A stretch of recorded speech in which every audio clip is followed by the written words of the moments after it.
그 다음에 이제 값을 저장하기 위한 것이 이제 램이나 롬이나 이런 것들이 있습니다. 그것도 이제 얘기를 안 할 수가 없는데, 그 램이라고 하는 것도 결국은 간단하게 생각을 하면,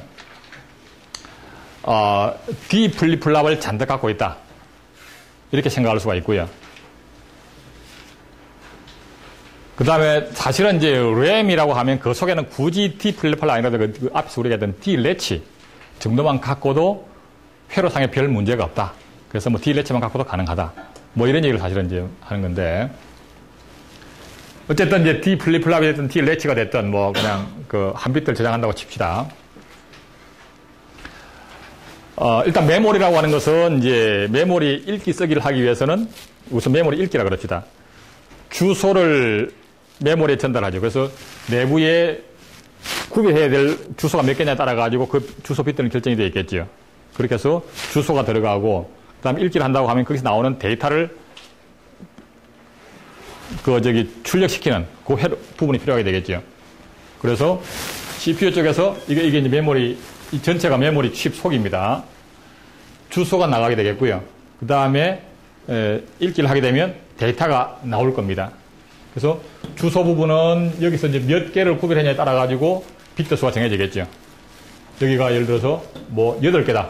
이렇게 8개다 그러면 3비트면 되는 것이고요. 이것이 뭐 예를 들어서 뭐 1024개다. 그럼 10비트가 되는 것이고 이런 거지요.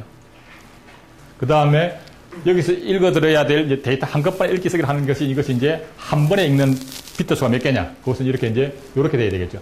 한 주소에 대해서 몇 비트가 있냐. 그래서 그것이 8비트면 8개가 나오는 것이고 32비트면 32개가 나오는 거죠.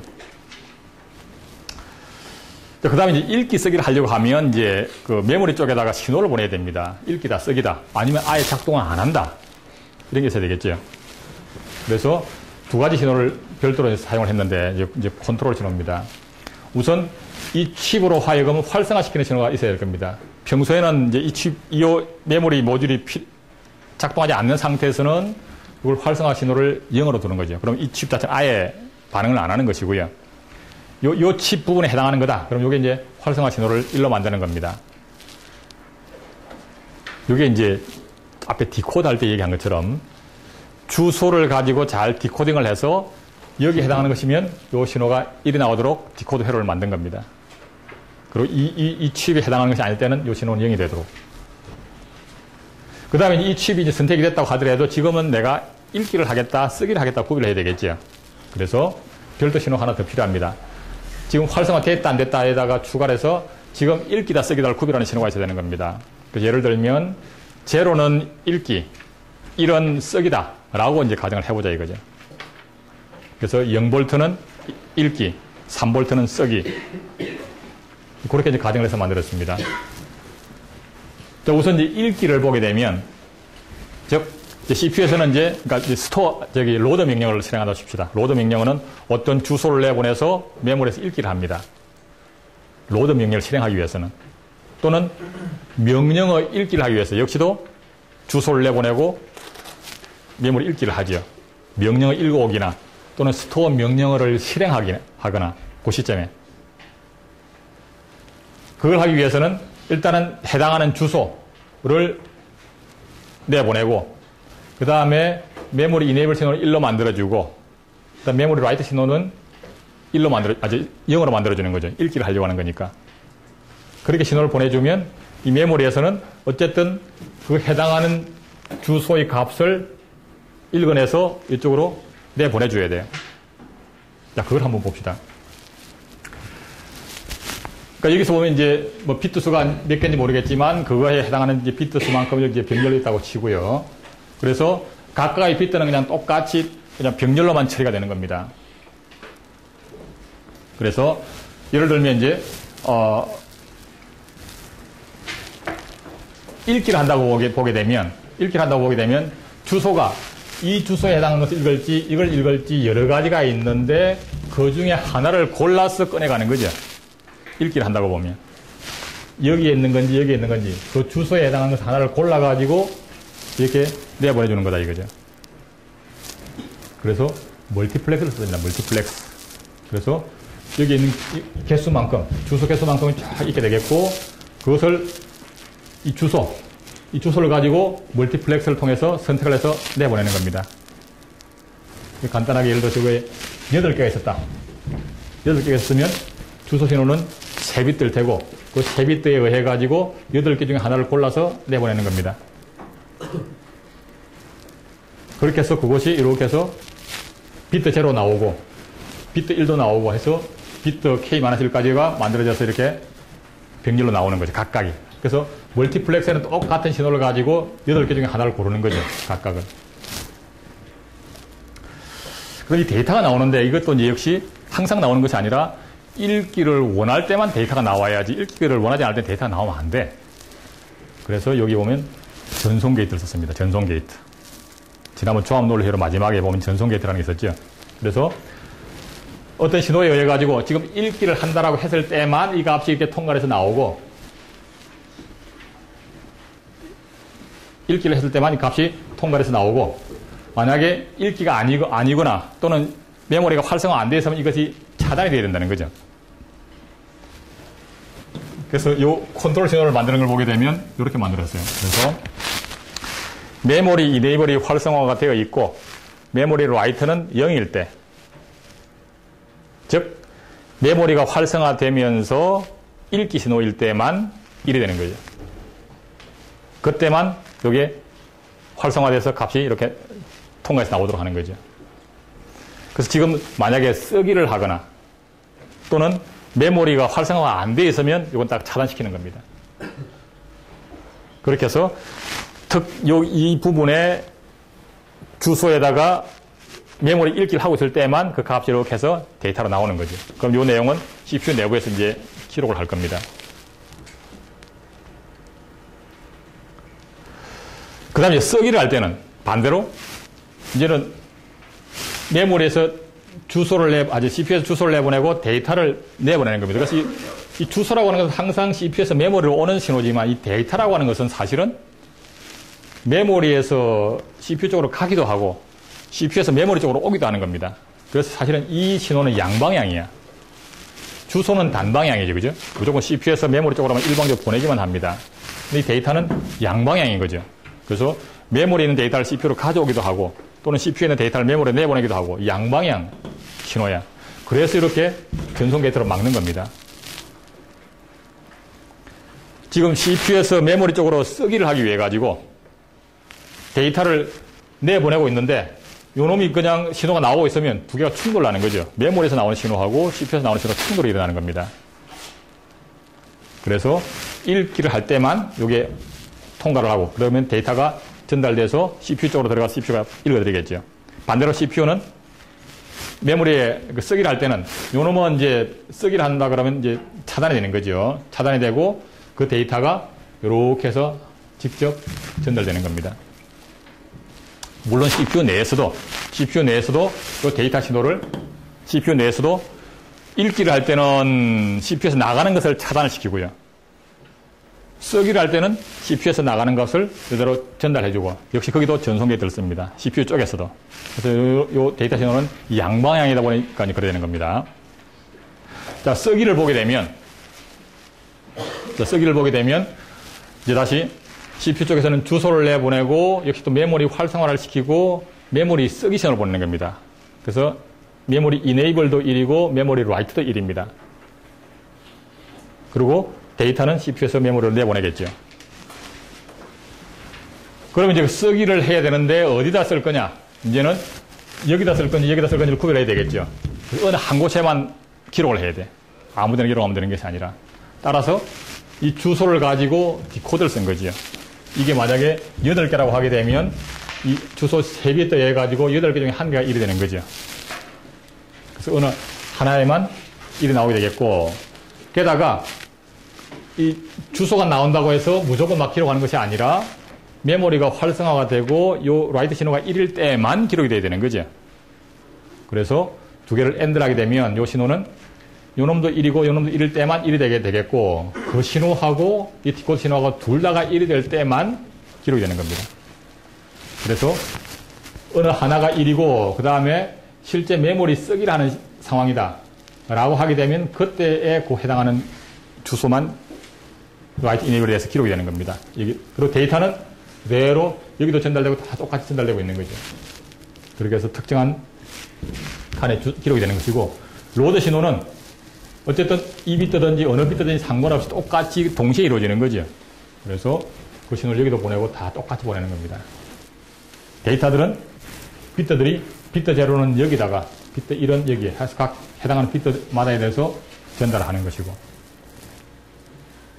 그래서 램은 사실 이렇게 만들어져 있어요. 그 내부에는 보면 이렇게 이제 D 렛치로 이루어져 있습니다. 근데 이것은 이제 그 D 플립플랍까지를 안 쓴 이유는 이 값은 출력이 다시 어떻게 입력으로 돌아가고 이런 식에 대한 상황이 발생하지 않는 거지요. 여기서 보게 되면 이 값이 들어와서 여기다가 기록을 하거나 아니면 이 값이 이렇게 나오거나 하는 건데, 읽기를 할 때는 이 값이 이렇게 나오지만 이 값이 다시 쓰기는 안 되는 거죠. 이 라이트 신호가 안 뜨기 때문에. 어쨌든 여기 있는 값을 이걸 전송 게이트를 통해서 이렇게 나오거나 아니면 여기 들어오는 값을 이렇게 해서 쓰거나 뭐 둘 중에 하나이기 때문에 이렇게 뭐 출력이 다시 입력으로 이렇게 막 조합 논리 회로에 의해서 돌아오고 하는 상황이 사실은 없기 때문에 이건 그냥 T래치만 갖고도 되는 겁니다. 그래서 이렇게 만들어진 것이 램이고, 더 정확하게 말하면 SRAM입니다. SRAM. Static RAM. SRAM은 실제 이제 그런 식으로 만들어져 있어요. D-latched로 이루어져 있습니다. 근데 이게 이제 한 비트를 기록하기 위해서 이제 래치를 한 개 쓴다라고 하게 되면 앞서 우리가 본 것처럼 뭐 낸드 게이트가 아마 4개나 쓰이고 이렇게 좀 꽤 복잡하지요. 너무 복잡해. 근데 이걸 좀 더 집적도를 높이려고 하니까 그렇게 해가지고는 이게 한계가 있고, 그래서 최대한으로 집적도를 높인 것이, 그러니까 낸드 게이트 한 개에 일단 트랜지스터가 그 몇 개가 쓰여있죠? 낸드 게이트 한 개 트랜지스터가 4개가 쓰여있죠. P형 트랜지스터 2개, N형 트랜지스터 2개. 그런 낸드 게이트가 4개니까 트랜지스터가 4, 4, 16, 16개. 뭐 이런 식의 이제 사용이 되는데, 그래서 16개 트랜지스터가 한 비트를 기록하는 겁니다. D램은, 다이나믹 램은 한 비트를 가지고, 한 트랜지스터를 가지고 한 비트를 기록하는 방법을 한번 만들어 보자. 이렇게 만드는 것이 D램입니다. 간단하게 16배의 집적도가 나오는 거죠. 같은 트랜지스터 개수를 가지고 16배나 많은 정보를 기록할 수가 있는 거죠. 근데 그거는 이제 기록하는 방법이 아닌 다른 얘기입니다. 여기서 말 그대로 스태틱이라고 하는 것은 일단은 안정적으로 작동하는 겁니다. 래치라고 하는 것은 전원이 공급되고 있는 한 안정적인 거죠. 근데 이제 D램은 그렇게 만들지 않고, 그러니까 한 비트에다가 이렇게 뭐 전하를 차지를 시켜 놓습니다. 여기다가 차지를 시켜 놓게 되면 이게 대전을 시켜 놓는 거죠. 근데 이게 대전을 시켜 놓은 것은 가만히 있는 것이 아니라 시간이 흘러가면 이렇게 점점 전하가 빠져나가요. 완벽하게 이렇게 그 차단이 안 되기 때문에. 그래서 D램은 한 비트에다가 이게 대전을 시켜 놓았냐 아니냐에 따라 가지고 0, 1을 구별하도록 이렇게 이제 만드는데, 그것이 이제 비트당 트랜지스터 한 개만 되니까 굉장히 집적도는 높은데, 문제는 이게 시간이 흘러가면 점점 기억이 희미해지는 거예요. 0이나 1로 기록해 놓은 것이 시간이 흘러가면 점점 이게 전하가 빠져나가면서 값이 막 바뀌어요. 그래서 그러면 그 부분은 현재 그러니까 약간 기억이 완전히 희미해지기 전에 다시 리프레시를 시키는 거죠. 우리도 마찬가지죠, 그죠? 잊어먹기 전에 다시 한번 그 얘기 다시 해주면 다시 기억을 되살리고 하면 기억이 오래 갑니다. 근데 아무 그 처리 없이 그냥 상당한 시간이 흘러버리면 그런 일이 있었는지도 우리가 기억을 못하죠. 똑같습니다. 그래서 그 신호가 예를 들어서 완전하게 100% 차지가 되어 있다가 점점 줄어들어서 한 80%쯤 줄어들면 다시 현재 상태를 읽어서 다시 또 100% 다시 만들어주는 겁니다. 반복적으로. 근데 그걸 이제 리프레시를 한다 그러는데, 그걸 계속 반복적으로 해줘야 돼요. 그래서 다이나믹입니다. 그래서 그 다이나믹 램은 이제 회로상에 그렇게 리프레시 하는 그런 회로도 들어가야 되고 좀 복잡합니다. 자, 그런 얘기는 우리는 이제 더 이상 잊어먹고, 일단 그냥 메모리는 이렇다라고 그냥 넘어갑시다. 그렇게 좀 옆이 좀 떼어요. 그 다음에 롬은 뭐냐? 롬이라고 하는 것은 결국은 쓰기가 필요 없는 거죠. 롬이라고 하는 것은 그냥 읽기만 하면 돼. 그래서 이 회로에서 쓰기 기능 부분만 쫙 빼버리면 돼요. 롬은 그냥 정해져 있는 겁니다. 그래서 각각의 비트가 새로운 값을 쓸 필요도 없고 그냥 현재 0이면 0, 1이면 1 그냥 정해져 있는 겁니다. 예를 들어서 1이라고 하는 것은 그냥 현재 이 비트는 3V에 연결되어 있으면 1인 거죠. 이 비트가 0V에 연결되어 있으면 0인 겁니다. 그래서 아예 처음부터 어떤 비트를 3V에 연결시켜 놓거나 0V에 연결시켜 놓거나 이제 그렇게 한 것이 그냥 각 비트의 값인 겁니다. 그래서 이걸 그대로 줄여가지고 하면 훨씬 더 간단하죠, 그죠? 그래서 일단 쓰기 기능이 없고요. 읽기 기능만 해당하는 것이 있고, 그 다음에 각각의 비트는 0 아니면 1인 겁니다. 그래서 0으로 처음부터 롬에다 기록이 됐다는 얘기는 그 비트는 0V에 그냥 연결되어 있다 이런 얘기죠. 그 비트가 롬에 1로 처음부터 기록이 됐다는 얘기는 1이 그냥 무조건 3V에 그냥 직접 연결되어 있다 이런 얘기입니다. 그래서 보다시피 램보다 롬이 훨씬 집적도가 높은 거죠, 그죠? 어쨌든 롬이라는 것은 별게 아니라 이렇게 그냥 쓰기 부분이 없고 오로지 읽기 기능만 남아있다 이렇게 생각하면 되겠습니다. 자, 그래서 이제 어차피 우리가 이제 목적하는 바가 토이 CPU니까 이제 그렇게 넘어가기 위해서 다시 한번 이제 또 워밍업 차원에서 이제 간단한 그 수동 계산기를 한번 생각을 해보자 이런 얘기입니다. 그러니까 여기는 이제 그러니까 컴퓨터라고 하는 것은 지가 알아서 클럭 신호에 의해서 명령어도 메모리에 있는 명령어도 읽어오고 그걸 처리하고 이렇게 이제 해야 되는데 일단은 거기까지 가기 전에 그럼 우리가 이제 수동으로 온오프 스위치를 그냥 막 작동시킨다라고 생각을 해보자 이거죠. 그래서 이렇게 이제 스위치가 각각의 비트에 해당하는 것이 그냥 온오프 스위치가 있다고 생각하자 이거죠. 각각의 비트를.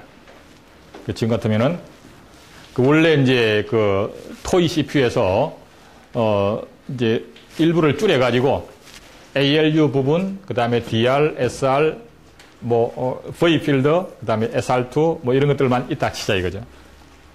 그러면 요 각각 하나하나가 이제 스위치가 있는 거죠, 스위치가. 그래서 위로 올리면 1, 내리면 0 이렇게 생각하면 되겠습니다. 비트 한 개마다에 대해서 스위치 한 개씩이 있고요. 그 다음에 별도로 로드 신호가 하나 더 있다고 생각하자 이거죠. 한번 누르면 새로운 값이 촉 갱신이 되는 걸로. 그러면 이제 우리가 컴퓨터에서는 이제 실행해야 될 기계의 코드가 메모리에 쫙 미리부터 들어있고 그것을 CPU가 알아서 한 개씩 읽어다가 처리하는 건데 이제는 우리가 수동이라고 했기 때문에 그 기계 코드를 매 단계마다 사람이 쫙 스위치 조작을 하고 지금은 이제 무슨 명령을 하라 그러면 쫙 스위치 조작을 하고 로드 한번 착 누르면 명령 하나 실행한 겁니다. 그 다음 다음 명령은 쫙 기계 조작을 하고 착 누르면 명령 하나 실행한 거고 이게 이제 지금 우리가 지금 하고자 하는 겁니다. 그리고 스위치 조작하는 거나 로드 스위치 누르는 것을 자동화시킨 것이 이제 그러한 작업을 자동으로 신호를 생성시켜 주는 것이 이제 순차별로 회로로 만들어지면 그냥 CPU가 되는 거죠. 그리고 우선은 이제 곡하기 전에 직접 그 수동으로 조작한다고 생각을 해보자 이거죠. 그러면 이제 스위치가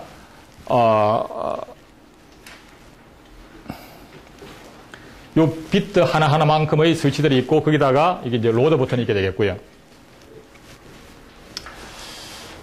그리고 이제 지금 여기서는 이제 더하기, 빼기, 곱하기, 나누기 하여튼 어쨌든 곱하기, 나누기는 없구나.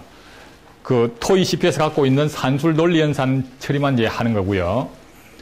그 다음에 이제 경우에 따라서는 레지스터 간에만 처리하는 것이 아니라 외부 값을 받아와야 되는 것도 있죠. 예를 들어 카피 명령어 같이 카피를 하게 되면 어떤 값을 읽어다가 특정 레지스터에 집어넣기도 하고 또는 애드를 할 때에 어떤 레지스터 값과 다른 어떤 외부 값을 더하기도 하지요.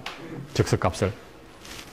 자, 그래서 이 부분이 회로가 조금 더 추가가 됐습니다. 아까 회로에서.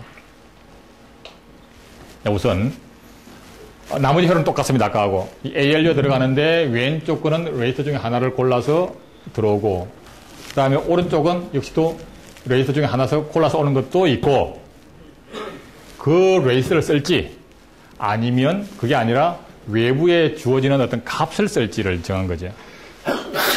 그러면 이제 앞에서 이 멀티플렉서에서 선택된 레지스터 값을 선택할 수도 있고 아니면 외부에서 준 즉석 값으로 준 그 값을 선택할 수도 있고, 그건 이제 둘 중에 하나니까 이건 0, 1이면 되겠죠. 그죠? 한 비트. 그게 바로 V비트입니다. 기계 코드에서 V비트가 왜 있냐라고 이제 생각했을 텐데, 그래서 요게 0이면 레이스 중에 선택된 값이 이렇게 착 선택이 되고요. 요게 1이면 이게 아니라 즉석값으로 주어진 이 값이 선택이 돼서 들어가는 겁니다. 그래서 기계 코드상에 V가 0이면 SR2에 지정되어 있는 그 3비트에서 선택된 레지스터 값이 되고, V가 1이면 그건 상관없고, 그 SR2 V 벨필드에 있는 그 값이 이렇게 들어온다. 이런 얘기를 한 거였죠. 그래서 V비트가 하나 더 있는 겁니다. 그래서 이제 예를 들면 이제 처음에 카피 명령을 쓴다. 예를 들면 이제 어떤 특정한 값을 벨에다 지정을 하고 그 값을 R0에 넣겠다. 그러면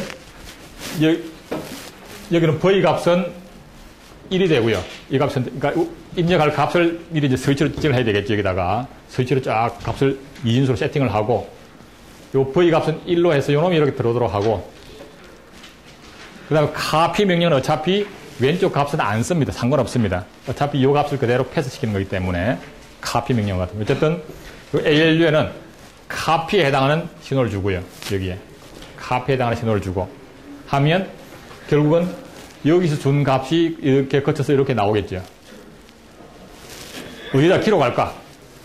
여기다가 이 레지스터에 해당하는 000을 주고요. 그러면 그 값이 전달되어 올 텐데 요놈만 1이 되는 거죠.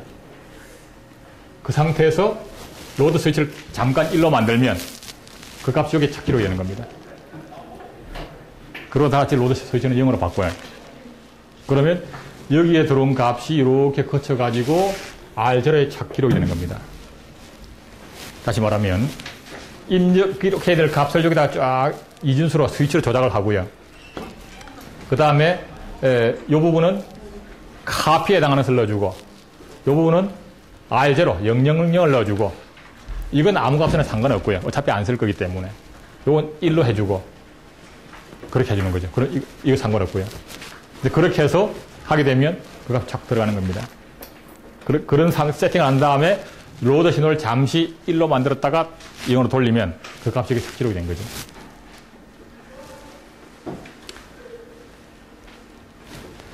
그 다음에 이제 예를 들어서 R1과 R2를 더해서 R3에 넣겠다. R1의 값과 R2의 값을 더해서 R3에도 기록하겠다. 라고 하면 이런 식으로 또 하면 되는 거죠. 그러면 이제 여기에는 이제 R1이 선택이 되도록 여기에 001을 두고 그 다음에 오른쪽에는 R2가 선택이 되도록 010을 주고 V 값은 0이 돼야지만 요 값이 내려오고 요 ALU에는 add에 해당하는 신호를 주고 하면 여기는 R1과 R2 값이 대진 결과가 나올 겁니다. 그 다음에 DR에는 R3에 해당하는 0, 1을 주게 되면 R3에 해당하는 것만 1이 될 테고 그 상태에서 이제 로드를 잠깐 1로 만들면 대진 결과가 R3에 착 기록이 되는 겁니다. 이렇게 해서 이제 수동으로 값이나 이런 것들 쫙 스위치 조작을 하고 난 뒤에 로드 한번 착 1로 만들었다가 탁 제로 내리면 그 명령 하나 실행이 된 거죠. 그래서 매번 스위치를 조작을 시켜놓고 로드를 1로 만들었다가 0으로 떨어뜨리면 또 그 다음 명령을 실행한 거고.